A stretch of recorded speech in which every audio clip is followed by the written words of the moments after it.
Plus de 60 détenus d'opinion croupissent, pour certains, depuis plus d'un an dans les prisons.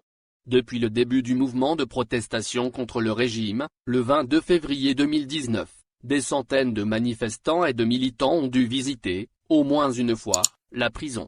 Certains sont, jusqu'à aujourd'hui, incarcérés sans avoir été jugés. Ils sont pour ainsi dire les oubliés de la mobilisation en faveur des détenus d'opinion.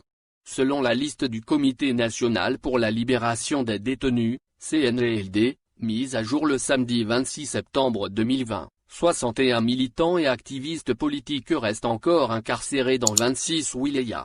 La plupart ne sont pas très connus.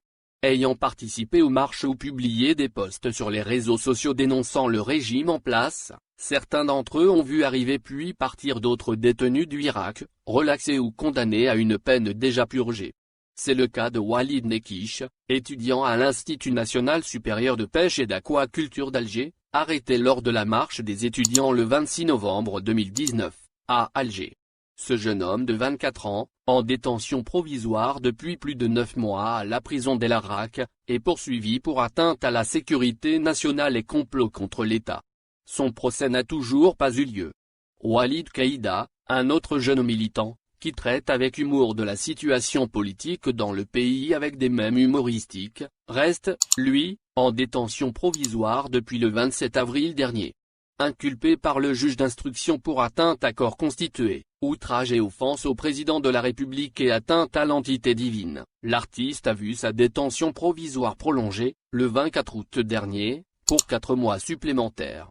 Des dizaines d'autres détenus, moins médiatisés et politiquement moins en vue, demeurent, pour ainsi dire, les parents pauvres de la mobilisation populaire en faveur de leur libération et de l'indépendance de la justice.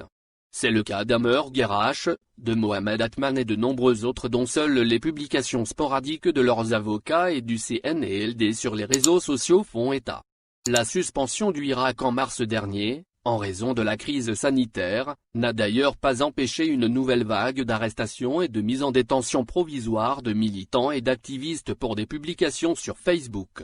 Des interpellations et des incarcérations, que des organisations internationales, comme l'ONU et certaines ONG, n'ont cessé de dénoncer comme étant autant d'atteintes aux droits humains et aux libertés d'opinion et d'expression.